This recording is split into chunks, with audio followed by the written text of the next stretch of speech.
नमस्कार साथियों, आज की वीडियो में हम बात करेंगे रुक्मी के बारे में, जो महाभारत के युद्ध में अपनी सेना के साथ शामिल होने आया था, लेकिन कुछ कारणों से बिना युद्ध किए ही वापस लौट गया। आखिर रुक्मी कौन था, वह कहां से आया था और युद्ध में शामिल क्यों नहीं हो सका, आइए जानते हैं। साथियों, रुक्मी विंध्यर्व के राजा भीष्मक का पुत्र था और श्री कृष्ण जी की पत्नी रुक्मिणी का भाई था। रुक्मी एक महान योद्धा था और उसने द्रोणाचार्य से युद्ध कला सीखी थी।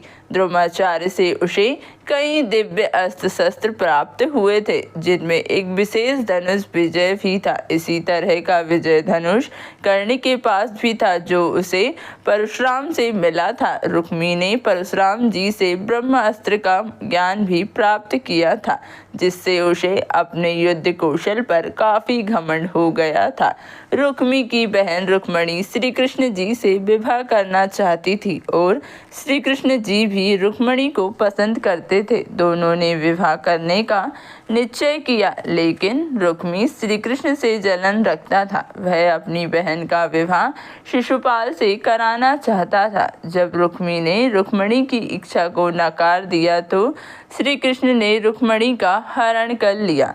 रुक्मी ने श्री कृष्ण का पीछा किया और उन्हें रोकने की कोशिश की, लेकिन युद्ध में वह श्री कृष्ण से हार गया। हार के बाद रुक्मी ने अपने राज्य वापस लौटने की जगह एक नया नगर बसाया, जिसका नाम उसने भोजकट रखा। महाभारत के युद्ध से पहले रुक्मी एक बड़ी सेना लेकर पांडवों के पास पहुंचा।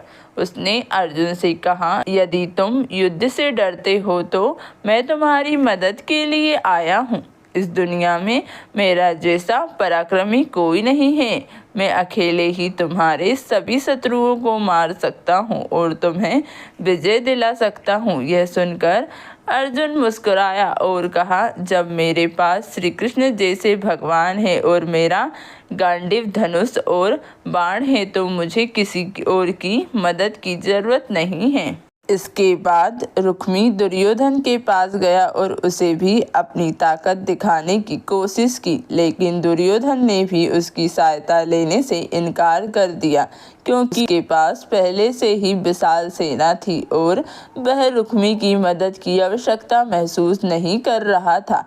आखिरकार किसी भी पक्ष ने रुक्मी की मदद स्वीकार नहीं की और उसे अपनी सेना के साथ बिना युद्ध में लड़े वापस लौटना पड़ा। अगर रुक्मी की सेना महाभारत के युद्ध में शामिल होती तो यह युद्ध 18 अक्षणीय सेनाओं के बजाय 19 अक्षणीय सेनाओं के बीच लड़ा जाता। साथियों, इस वीडियो में हमने जाना कि रुक्मी कौन था और महाभारत में उसकी भूमिका क्या रही। रुक्मी जो एक शक्तिशाली योद्धा था, उसके घमंड के कारण महाभारत में जगह नहीं मिली और वह बिना युद्ध किए ही वापस लौट गया। दोस्तों, आपको यह वीडियो कैसी लगी? वीडियो को लाइक और चैनल को सब्सक्राइब अपने दोस्तों के साथ शेयर करना ना भूलें। धन्यवाद।